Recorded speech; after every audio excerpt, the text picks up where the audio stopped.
Okay, we're looking at the new moon that's happening on the 17th of April, April 17th, and it's going to be in the UK. It will be 12:51 p.m., 8 hours behind if you're in California, 6 if you're in Texas. I've got a friend in Texas, my friend Diane.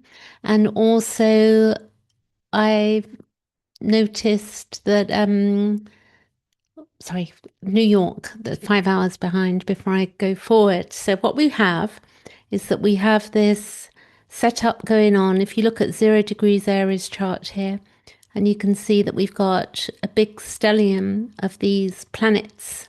And what really caught my eye was the 27 degrees, but on the Chiron, which is the wounding that we have. And if you look at your own chart to see where Chiron is, you can begin to understand a lot about your life and what you're here healing and what the, work that we do that becomes the work that we do in life. At least I found that.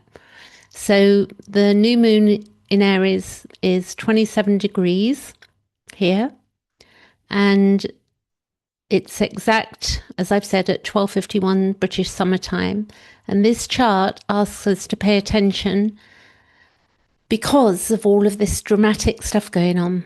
Neptune, Mercury, Mars, Saturn, and then we have Chiron, the moon, and the sun. And there's a lot of hard angles as well, and some tension going on here because it's very concentrated in the sign of Aries, and it's gathered there into something. And everything in this chart, that it being in Aries, this fact alone can tell us something essential about the quality of the time that we're moving through. We can see that on our social media and news when we watch this. So I'm going to walk through this. The stellium in Aries we have right now is Neptune is at 2 degrees here. And then we've got Mercury at 3 degrees. And then Mars at 5 degrees. And then we've got Saturn at 7 degrees. And then at the very top, although I've already been through it, at the very top, because they're not conjunct, they're separate, we got Chiron at 26 degrees and the new moon and the sun together at 27 degrees. So that's 6 planets in a single sign, spanning the sign almost from the beginning to the end. And with the lunation presiding over all of it from the higher degree. And this is not an ordinary Aries energy. This is Aries fully inhabited, the dreaming mind and the speaking mind and the impulse to act and the principle of consequences and the limitation of time, because Saturn is our, limitation, but also where we're building something structurally new. And with this all under the same roof of that sign, it's the self because Aries is the self, yeah? It's the first on the chart, the first sign of the chart. So above this, we've got the wound. So the wound here that we've all been feeling. And when we have a stellium of this density, the sign itself becomes the story. So Aries is the first sign of the first fire sign and the place where consciousness discovers that it is separate. So you think you're a baby and then you, at some point, you get to a point where you realize that you're separate. For the first, many months of our lives, we don't realize that we're separate. And then we realize that we have a will, we get to a certain age and we want things for ourselves. And that can move toward what it wants or away from what it does not want. So you can see a child, when a child says no or they want something, then that is really the sign of Aries in action. It's the sign of initiation in the most literal sense, and the first breath, the first cry, the first word that says, I am here, I exist. And all of this weighs in Aries, telling us that this is something about selfhood, about the right to exist and to act from that existence. And that is what is the center of this new moon that's taking place. And Chiron conjunct the new moon. If we look at the heart of the chart, which is Chiron at 26 of Aries and 1 degree from the sun and the moon here, This is the spine of the, this new moon. And if we spend some time here, because it really does matter, because the wounding, so Chiron takes about 50 years around the chart. So you need to look where this is in your chart for you. Currently, it's transiting my fifth house, but I have at birth, look at your natal Chiron.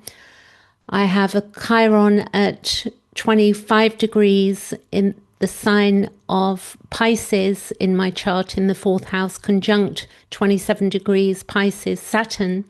So it speaks a lot about the childhood I experienced. So this is why it's really worth digging into understanding Chiron as well, so we can figure ourselves out. And Chiron in Aries carries a particular wound. It's the wound of existing. And if we go back, in fact, let's take this chart back by years. So when did it move into the sign? It's, we know it's April the 17th, 2026. So I'm going to take the chart back to see when Chiron moved into the sign of Aries.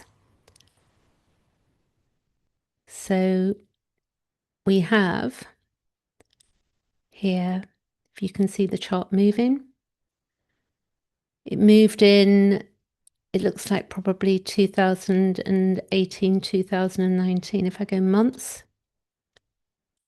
So it was at 29 degrees in February 2019. And if I go years ahead again, so we can see it's taken all this time to get to the degree it is. And at some point it will move into the sign of Taurus over the coming years.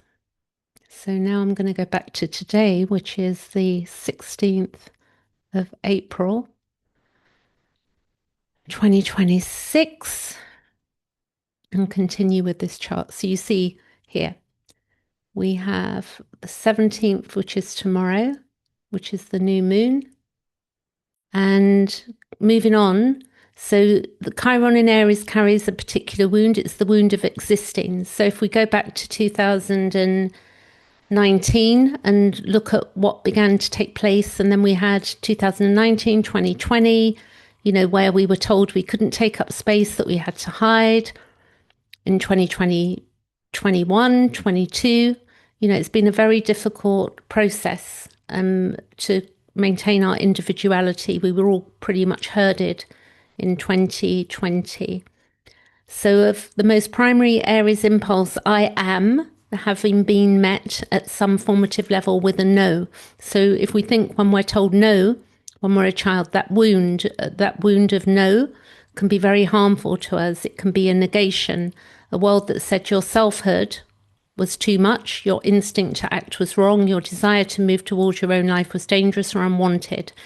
So that's very interesting that we had that situation in 2020, and we know that that's was in play for a long time.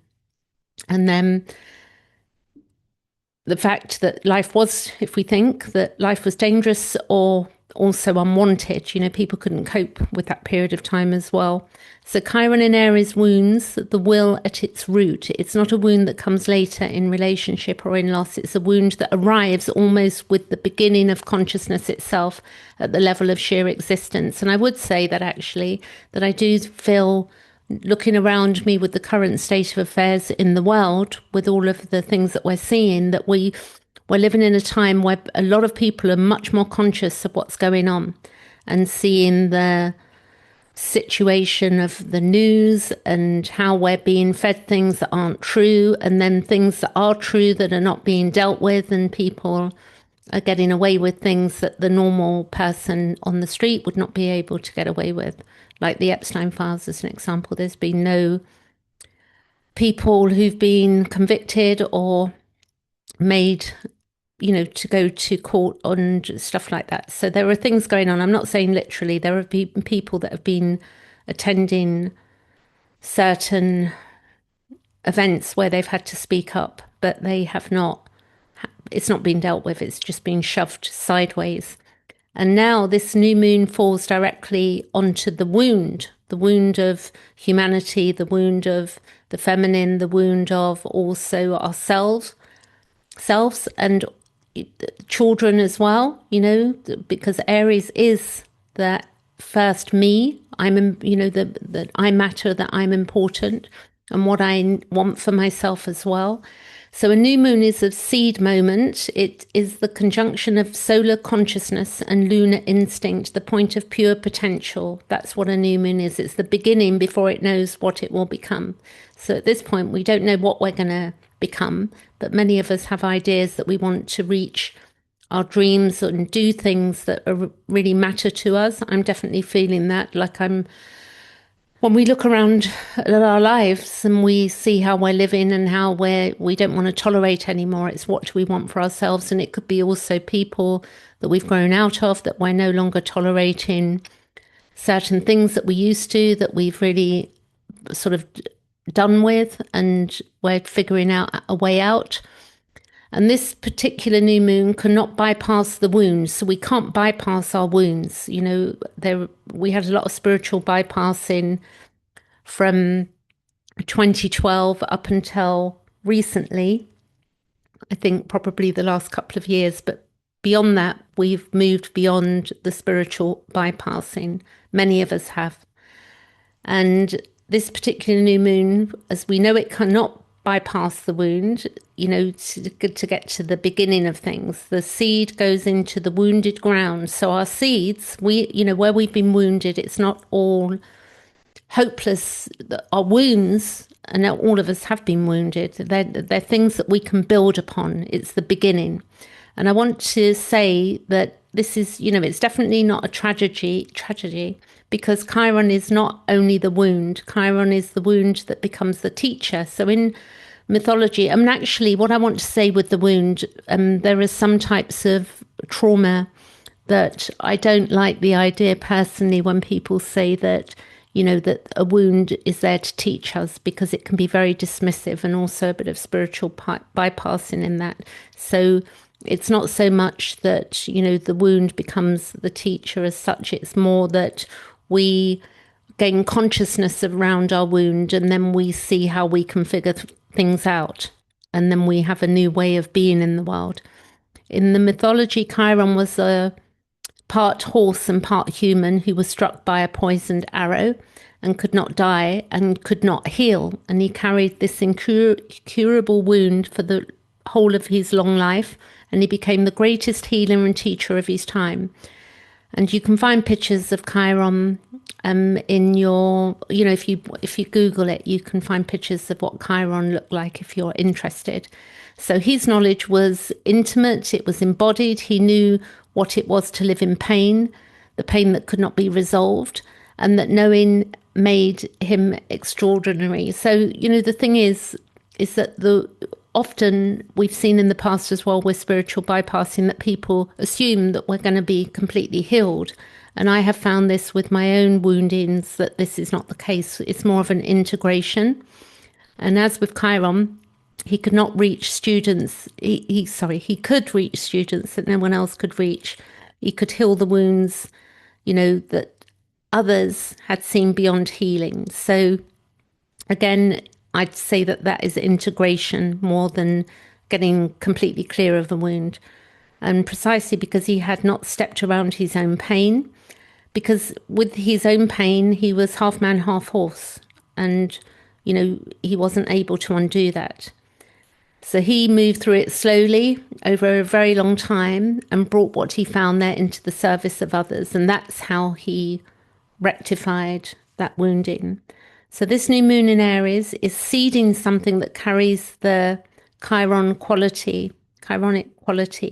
It is the beginning that has wisdom in it from the start, because Chiron had a lot of wisdom, not the wisdom that we get from having been spared difficulty, but the wisdom that comes from having lived inside the wound of the will long enough to know its territory. And we can see, I find as well, that many of us, if we look back to our childhood, we can see where we were wounded. Maybe that's not true for everybody, but I think that we can see how our childhood reflects in our adult life, and how we do things or don't do things, or we have a thought pattern around things that does stem from childhood. So whatever begins now, whatever intention we have for this new moon, it's something new that's emerging. And from this place of having been hurt in the very act of just being oneself. So I know that, we can feel if we've been wounded and we've been treated badly, that we can think that we are the problem as well. And that wound is not the contamination of, it's basically, this is the depth of us, that we are part of many things. We're part of our joy and our sadness and our grief and our exuberance. There's so many things in us that makes the totality of who we are.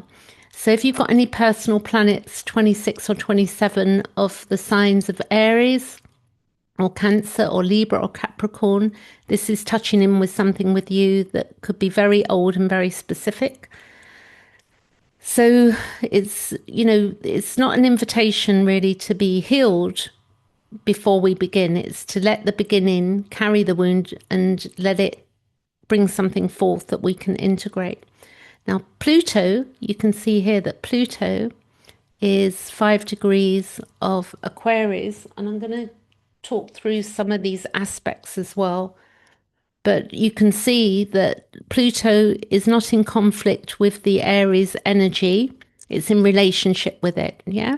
So you can see Pluto here is in relationship with these. It's not in, apart from actually, I think the Sun, but it's quite off degree. I'm jumping around there, but Pluto is in a sort of square, but it's not quite. So we've got the Sun conjunct the Moon. We've got the Sun square Pluto. So when we say the Sun is square Pluto, it's not quite, because that's not 5 degrees. So that's like 8 degrees off. So it's not a complete square. We've got the Moon also square to Jupiter. So if you look at the Moon here, and you look at Jupiter over here, again, it's not a close orb, it's 8 degrees out. So we've got Mercury conjunct Mars. Yeah, Mercury is in conjunction with Mars. Mercury is in conjunction with Saturn as well. You can see they're close. We've got Mercury sextile Uranus. So Mercury is here, and that's in a sextile, which is 60 degrees to Uranus here. And then we've got Mercury conjunct Neptune, which you can see Mercury conjunct Neptune here, and Mercury sextile Pluto. So Mercury is in a sextile to Pluto. So there's some good stuff going on in this chart. We've got Mars conjunct Saturn again, Mars conjunct Neptune, Mars sextile Pluto. So you can see we've got Mars sextile Pluto as well. So this is a different type of energy to a square, which is tension. We've got Saturn conjunct Neptune. So you can see they're all together there. And then we've got Saturn also sextile to Pluto up here. And Uranus, so as well, is sextile to Neptune, and Uranus is trine to Pluto. So it's an interesting chart to move forward. Chiron conjunct the Sun and Chiron conjunct the Moon, which we've already gone through. So Pluto and the flow of power. Pluto is at 5 degrees Aquarius, and it's not in conflict with the Aries energy. It is in relationship with it. Pluto is sextiling the core of the stellium, as we've just said, with all of these, close orbs. And Uranus also, and Pluto is also in an applying trine to Uranus at 29 degrees Taurus by roughly about 5 degrees, which is approaching, but is still within range. So this sextile is the flowing aspect. It is not automatic in a way that a trine can sometimes be. It requires a degree of intention. So we really need to look at what our intentions are and our willingness, because of all of this Aries stuff.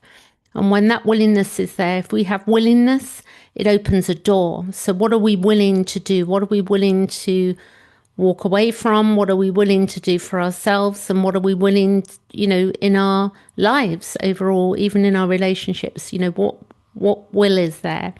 And that door that Pluto is opening is the door of depth. It's collective transformation. It's an Aquarian understanding that the individual self, Aries, is always also embedded in something larger. So that's the important thing with the Aquarian energy. It's something larger than us as well. It's a web of meaning and history and structural reality that constrains and it also empowers. And Pluto in Aquarius is working at the level of systems of what the collective is becoming, the long arc of transformation. And, when Pluto was in Capricorn, really things began to, towards the end of Pluto in Capricorn, we're seeing the mess of our structures and, governments and all of the things. But there are things that do work that we don't need to get rid of, but we're figuring out what is what. And with the different systems as well, systems were being forced, like that we almost didn't have a choice. But now we're looking at the systems that we're using and deciding what is going to work for the collective. And this is where the transformation will take place. And in Aries, the impulse in Aries is very impulsive. So, that can be a good thing as well. It's not grinding against it. There's a feeding of each other with these sextiles. And Pluto is also in an applying square. It's, nearly 7 degrees actually to the sun and moon. And a square from Pluto is never, small. There's a challenge, a pressure, confrontation with power. And particularly with these wars going on, we can see with the oil situation how that, the older we get, the more we can see it, how these interactions of different countries affect the total of the world. It affects everybody, these wars. There is a challenge, a pressure, a confrontation with the power. And the new moon is about negotiation. We need to negotiate in a healthier way. And the orb is wide and applying. So the square is not in the direction of travel of immediate, it's sort of a traveling direction rather than immediate pressure. And the seeds being planted now will over the coming months move towards a reckoning with the Plutonian depth and the collective transformation. The North Node is in Pisces and it's going to move out, I think in the summer. We're going to have the North Node moving into the sign of Aquarius, which I'm looking forward to. And it will be interesting how that plays out. You see the North Node here, 7 degrees of Pisces. And it's connected to this chart with smaller aspects that deserve attention because they're not dominant, like loud aspects, but they're quiet ones that speaking of the direction rather than the drama. So the North Node is in a quintile to Venus, which is quite beautiful, at 21 degrees of Taurus. So Venus down here, 21 degrees of Taurus. A quintile is a fifth harmonic aspect, and it speaks of talent and creative gifts and a capacity that flows almost naturally when we access it, so we need to access this in ourselves. It's the soul's direction, and it's also Piscean toward surrender, towards the dissolution of the hard edges of individual will. So towards trusting in something that cannot be controlled or fully understood. So we can trust ourselves right now, what's embodied in us, when we remove or, when we move away from fear and we understand that this journey that we're on is not, forever. Like the journey we're on right now is not fixed. It's changing and it's malleable. So in that, when we look at Venus in Taurus, it's the body, the senses, beauty, pleasure. It's the deep animal knowing, and also the physical world. And the Piscean, the talent there, the Venetian and Taurian, the path to surrender through the body. So what I think that's really important right now more than any other time is that we can do breathing exercises. It sounds so dull and so boring, but I can tell you that this is one of the main ways we regulate ourselves through all of these triggers that we see going on. And some people may need help with that to understand that, but our breathing is, non-stop whilst we're alive. We come into the world, we take our first breath, and we will at some point in our lives take our last breath. So the more we can regulate and be in the awareness of the now, in this moment, and just get really still and listen to the sound of silence, when we do that, we're giving ourselves something really beautiful. We're allowing our bodies to relax. And, then if we can see beauty or create beauty around us as well, because there is beauty in this world. The flowers have just begun to bloom. And I know when I go for a walk and, check out the flowers, I'm just in heaven because they're just so beautiful. So, and also through good food, and the value of looking after our body as well. So the North Node is semi-sextile, it's worth knowing, to Saturn and also to Mars. So you see here, it's in a sextile there, semi-sextile, sorry. Had to look at that. So it's in a semi-sextile, and it's a subtle friction or activation. So it's suggestive that the Aries work, the discipline and the initiative and the courage to begin again.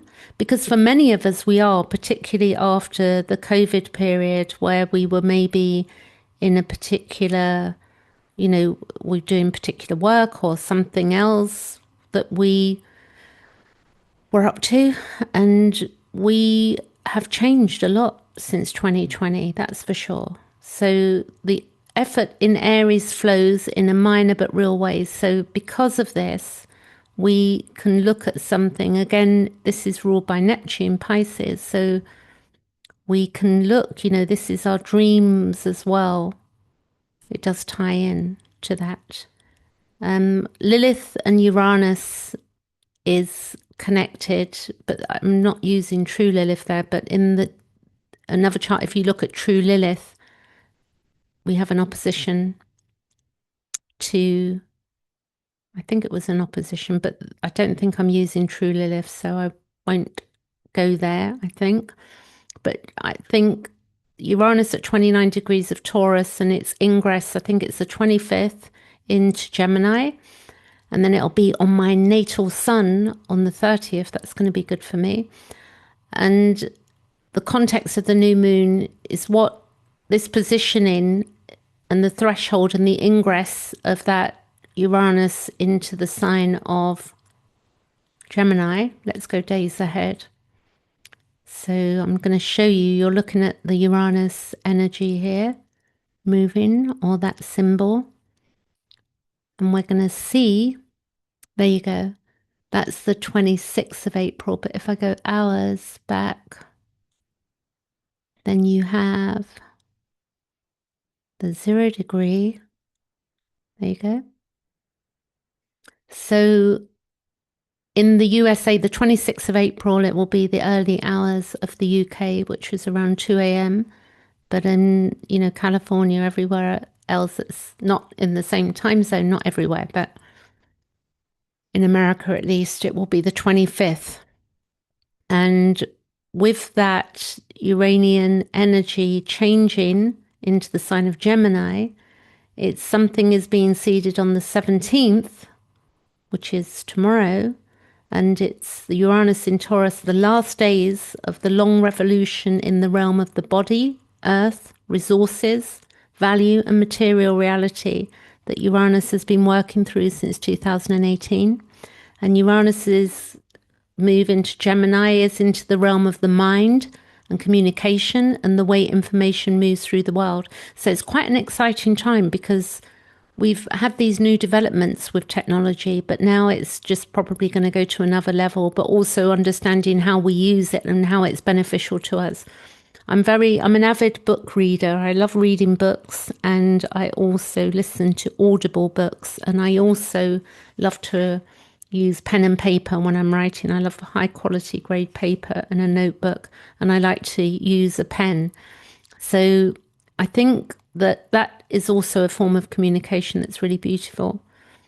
And listening and such like. So some of the old school stuff, I would hate to think that books would disappear or pens. I'm sure pens aren't going to disappear, but we're reliant on our technology at the moment for electricity, as we know, with all of the different chat GPT and all of these different things. So it's complex of how we're using energy as well.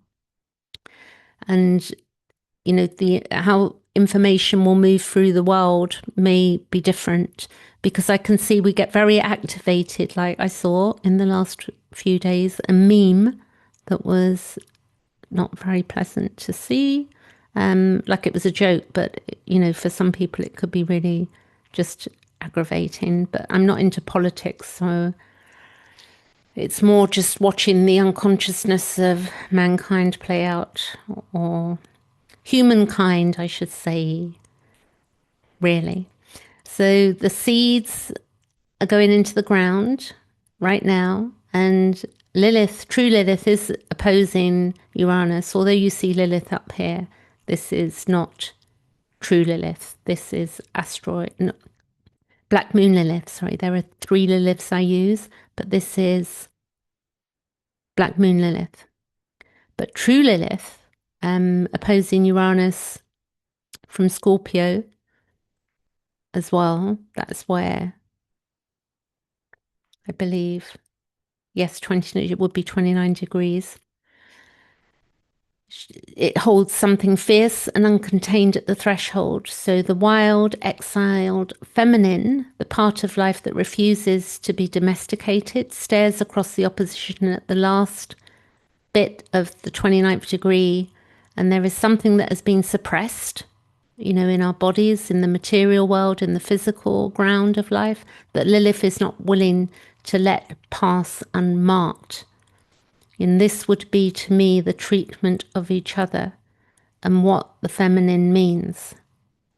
And whatever Uranus carries out of Taurus as it crosses into Gemini, Lilith is insisting it carries the truth of what was excluded. And we seem to know what's been excluded. I'm watching very closely at this time certain things that have been going on. So in closing, it's a beautiful chart to me.